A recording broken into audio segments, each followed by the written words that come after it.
जय गुरुदेव, जय श्री कृष्णा। हम लोग चैप्टर्स 9th के सर्किल चैप्टर में एक्सरसाइज 9.2 के सेकंड क्वेश्चन में आ चुके हैं।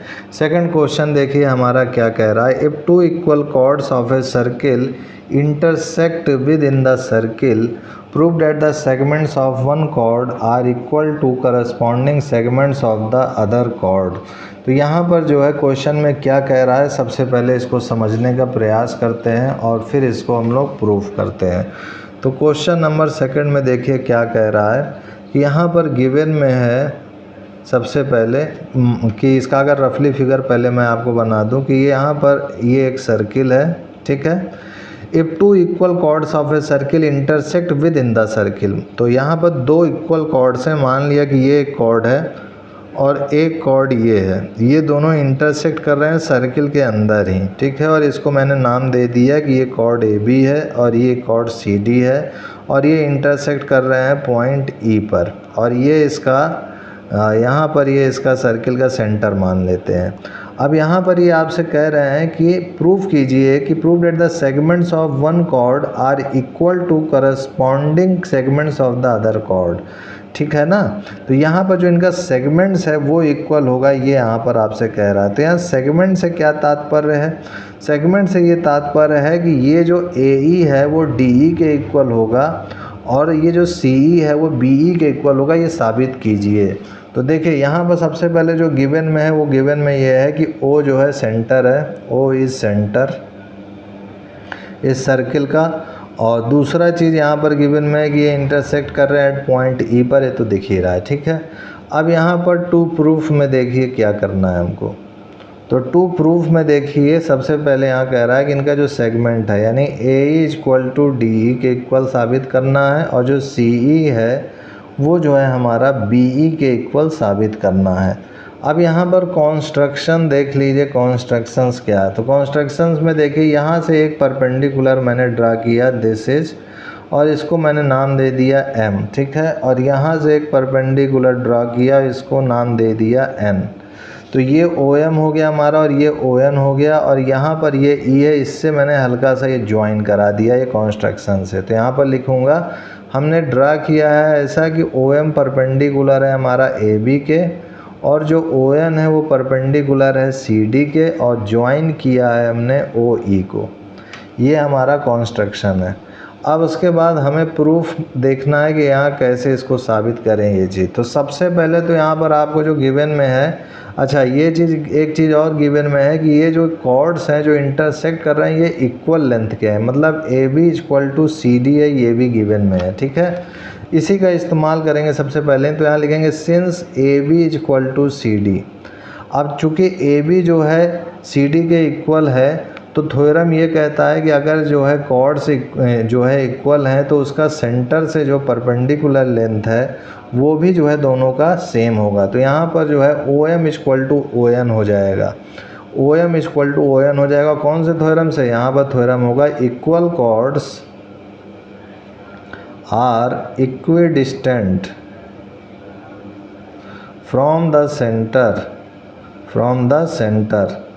तो ये जो है equal chords are distant from the centres के कारण ये ओ एम जो है ओ एन के इक्वल आ गया, यानी ये चीज़ इसके इक्वल आ चुकी है। ये आपको समझ में आ गया।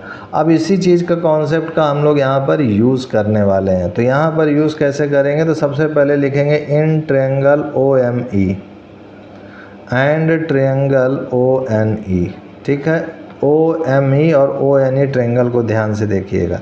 तो यहाँ पर देखा जाए तो ओ एम ई जो है 90 डिग्री बना रहा है, यानी राइट एंगल बना रहा है। तो यहाँ पर लिखेंगे angle O M E equal to angle O N E, this is equal to 90 degree.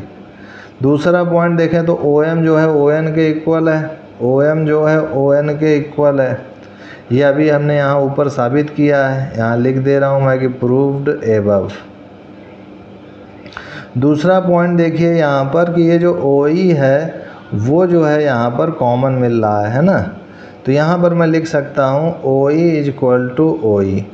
तो इससे हमें साबित हो गया कि ट्रायंगल ओ एम ई जो है कॉन्ग्रुएंस है ट्रायंगल ओ एन ई के बाई किस क्राइटेरिया से? आर एच एस क्राइटेरिया से, ठीक है।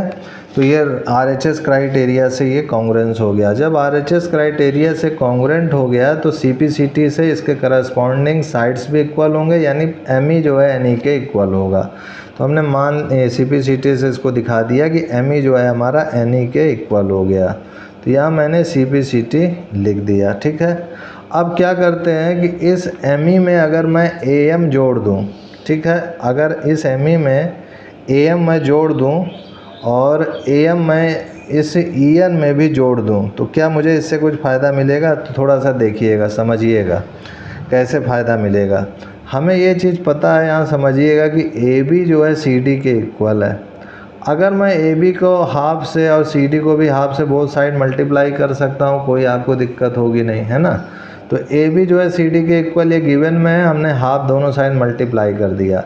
और हमने सर्किल के थ्योरम में पढ़ा है कि अगर कोई जो है कॉर्ड है और ये सेंटर है, यहाँ से अगर ये 90 डिग्री एंगल बना रहा है तो ये इस कॉर्ड को 2 इक्वल भागों में विभाजित कर देता है, यानी ये एक तरीके का ये जो है पॉइंट मिड पॉइंट की तरह काम करने लगता है। तो इसी तरीके से देखा जाए तो ये M जो है मिड पॉइंट की तरह काम करेगा AB के लिए, क्योंकि ये 90 डिग्री है सेंटर से, ठीक है, ये थ्योरम होती है। उसी तरीके से ये जो CD है ये आपका कॉर्ड है और ये जो N है वो मिड पॉइंट की तरह काम करेगा ये CD पे, क्योंकि ये 90 डिग्री है, सेंटर से बना रहा है 90 डिग्री, ठीक है। तो इसी चीज़ थ्योरम का यूज़ करेंगे। तो यहाँ पर हम देख सकते हैं कि हमारा जो है हाफ ऑफ AB क्या है, हमारा AM है, और यहाँ पर हाफ ऑफ CD में DN लिख देता हूँ, तो ये DN है। अब मैं क्या कर रहा हूँ, यहाँ पर बोथ साइड जो है AM ऐड कर रहा हूँ, तो बोथ साइड में AM ऐड कर सकता हूँ, तो ये मैंने AM ऐड कर दिया, ठीक है। अब यहाँ AM तो DN के इक्वल है, तो यहाँ पर मैं AM की जगह पर DN लिख देता हूँ। दिस इज़ NE और this is AM plus ME।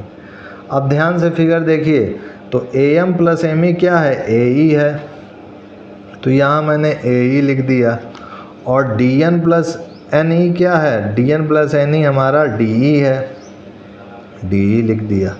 तो यही तो हमें यहाँ पर साबित करना था ना कि AE इक्वल टू DE, तो ये हमारा साबित हो गया। अब जब इतना साबित हो गया तो यहाँ पर पहला पार्ट हमारा प्रूव्ड हो गया। अब दूसरा पार्ट हमें प्रूव करना है कि BE CE के इक्वल है। उसको कैसे करेंगे, तो यहाँ पर देखिए हम लोग क्या करते हैं, इसको इक्वेशन फर्स्ट मान लेते हैं, और जो चीज़ जो गिवन में है कि AB जो है हमारा CD के इक्वल है, इसको गिवन को इक्वेशन को सेकंड मान लेते हैं। अब क्या करते हैं कि इक्वेशन फर्स्ट को सेकंड में सब्ट्रैक्ट कर देते हैं, तो यहाँ लिखेंगे subtract equation first by second. तो सेकंड से इसको सब्ट्रैक्ट करेंगे तो AB minus AE equal to CD minus DE। तो अब AB में जो है ये मेरा AB है, इसमें AE घटाएंगे तो आपको BE मिलेगा, और इस CD में अगर आप जो है DE घटाएंगे तो CE मिलेगा। तो ये जो है हमारा आ गया BE और ये आ गया हमारा CE, ठीक है। और यही चीज़ यहाँ पर हमको प्रूव करना था कि BE जो है CE के इक्वल है, ये भी साबित कीजिए।